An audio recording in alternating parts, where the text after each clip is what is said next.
Hi guys, ಇವತ್ತು ನಾವು ನಮ್ಮ ಕನ್ನಡ ವರ್ಣಮಾಲೆಗಳ ಬಗ್ಗೆ ತಿಳಿಯೋಣ.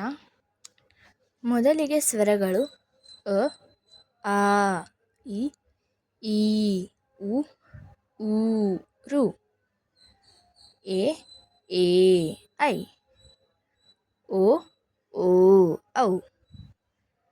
ಅಂ ಅಹ ಯೋಗವಾಹಗಳು, ಅವು ಸ್ವರಗಳಲ್ಲಿ ಬರೋದಿಲ್ಲ. ಯೋಗವಾಹಗಳು ಅಂ ಅಹ. ವ್ಯಂಜನಗಳು ಕ, ಖ, ಗ, ಘ, ಞ, ಚ, ಛ, ಜ, ಝ, ಞ, ಟ, ಠ, ಡ, ಢ, ಣ, ತ, ಥ, ದ, ಧ, ನ, ಪ, ಫ, ಬ, ಭ, ಮ, ಯ, ರ, ಲ, ವ, ಶ, ಷ, ಸ, ಹ, ಳ, ಕ್ಷ, ಜ್ಞ. ಮುಂದೆ ನಾವು ವರ್ಣಮಾಲೆಗಳ ಬಗ್ಗೆ ಪ್ರಶ್ನೆಗಳಿದ್ದಾವೆ, ಸ್ವಲ್ಪ ಅವನ್ನ ನೋಡೋಣ. ವರ್ಣಮಾಲೆಗಳು ಎಷ್ಟು? ವರ್ಣಮಾಲೆಗಳು 49. ವರ್ಣಮಾಲೆಯಲ್ಲಿ ಎಷ್ಟು ವಿಧಗಳು? ಅವು ಯಾವುವು? ವರ್ಣಮಾಲೆಯಲ್ಲಿ 3 ವಿಧಗಳು. ಅವುಗಳು ಸ್ವರಗಳು, ವ್ಯಂಜನಗಳು, ಯೋಗವಾಹಗಳು. ಸ್ವರಗಳು 13, ವ್ಯಂಜನಗಳು 34, ಯೋಗವಾಹಗಳು 2. ಸ್ವರಗಳಲ್ಲಿ ಎಷ್ಟು ವಿಧಗಳು? ಸ್ವರಗಳಲ್ಲಿ 2 ವಿಧಗಳು. ಅವು ಯಾವುವು? ಹ್ರಸ್ವಸ್ವರ, ದೀರ್ಘಸ್ವರ. ಹ್ರಸ್ವಸ್ವರ ಎಂದರೇನು? ಒಂದು ಮಾತ್ರಾ ಕಾಲದಲ್ಲಿ ಉಚ್ಚರಿಸಲ್ಪಡುವ ಅಕ್ಷರಗಳನ್ನು ಹ್ರಸ್ವಸ್ವರ ಎನ್ನುವರು. ಉದಾಹರಣೆ ಅ, ಇ, ಉ, ರು, ಎ, ಓ. ದೀರ್ಘಸ್ವರ ಎಂದರೇನು?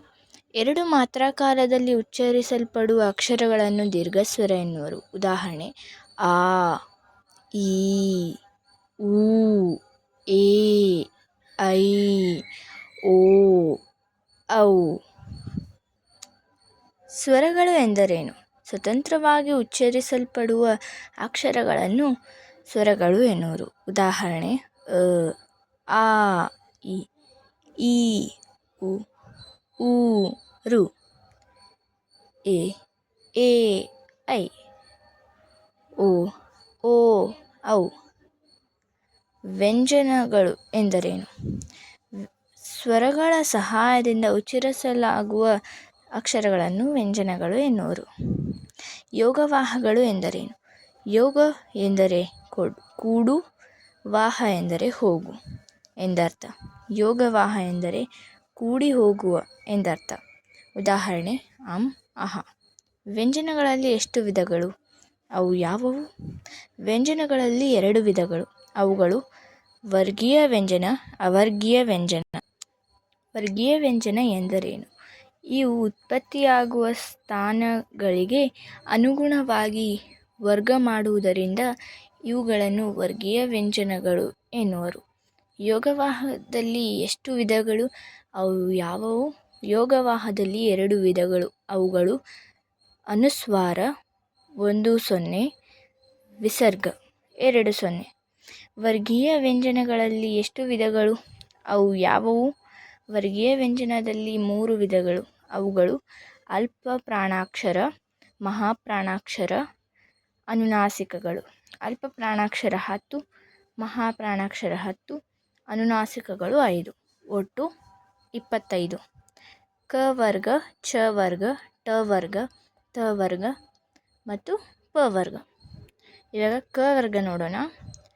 ಕ, ಖ, ಗ, ಘ, ಞ, ಚ, ಛ, ಜ, ಝ, ಞ, ಟ, ಠ, ಡ, ಢ, ಣ, ತ, ಥ, ದ, ಧ, ನ, ಪ, ಫ, ಬ, ಭ, ಮ. ಅವರ್ಗೀಯ ವ್ಯಂಜನ ಎಂದರೇನು? ಈ ವ್ಯಂಜನಗಳು ಉತ್ಪತ್ತಿಯಾಗುವ ಸ್ಥಾನಗಳು ಬೇರೆ ಬೇರೆಯಾಗುವುದರಿಂದ ಇವುಗಳನ್ನು ವಿಭಜಿಸಲು ಸಾಧ್ಯವಿಲ್ಲದರಿಂದ ಇದನ್ನು ಅವರ್ಗೀಯ ವ್ಯಂಜನ ಎನ್ನುವರು. ಉದಾಹರಣೆ ಯ, ರ, ಲ, ವ, ಶ, ಸ, ಹಳ, ಳ. ಕ್ಷಜ್ಞೆ ಬರಲ್ಲ, ಹಳ ಅಷ್ಟೇ ಬರುತ್ತೆ. ಇವು ಒಟ್ಟು 9 ಇರ್ತವೆ. ಅಲ್ಪ ಪ್ರಾಣಾಕ್ಷರಗಳು ಎಂದರೇನು? ಕಡಿಮೆ ಉಸಿರಿನಿಂದ ಉಚ್ಚರಿಸುವ ವ್ಯಂಜನಗಳನ್ನು ಅಲ್ಪ ಪ್ರಾಣಾಕ್ಷರಗಳು ಎನ್ನುವರು. ಉದಾಹರಣೆ ಕಗ, ಚಜ, ಟಡ, ತದ, ಪಬ. ಮಹಾಪ್ರಾಣಾಕ್ಷರಗಳು ಎಂದರೇನು? ಹೆಚ್ಚು ಉಸಿರಿನಿಂದ ಉಚ್ಚರಿಸಲಾಗುವ ವ್ಯಂಜನಗಳನ್ನು ಮಹಾಪ್ರಾಣಾಕ್ಷರಗಳು ಎನ್ನುವರು. ಉದಾಹರಣೆ ಖಫ, ಖಘ ಮತ್ತು ಛಝ, ಠಢ, ಥಧ, ಫಭ. ಅನುನಾಸಿಕಗಳು ಎಂದರೇನು? ಮೂಗಿನ ಸಹಾಯದಿಂದ ಉಚ್ಚರಿಸುವ ವ್ಯಂಜನಗಳನ್ನು ಅನುನಾಸಿಕ ಎನ್ನುವರು. ಉದಾಹರಣೆ ಞ, ಞ, ಣ, ನ, ಮ. ನೋಡಿ ಗೈಸ್, ಇಲ್ಲಿಗೆ ನಮ್ಮ ವರ್ಣಮಾಲೆಗಳ ಬಗ್ಗೆ ಎಲ್ಲ ಮುಗೀತು. ನಿಮಗೆ ಈ ವಿಡಿಯೋ ಇಷ್ಟ ಆಗಿದ್ದಿದ್ರೆ ಲೈಕ್, ಸಬ್ಸ್ಕ್ರೈಬ್, ಕಾಮೆಂಟ್ ಮಾಡೋದನ್ನು ಮರಿಬೇಡಿ. Bye guys.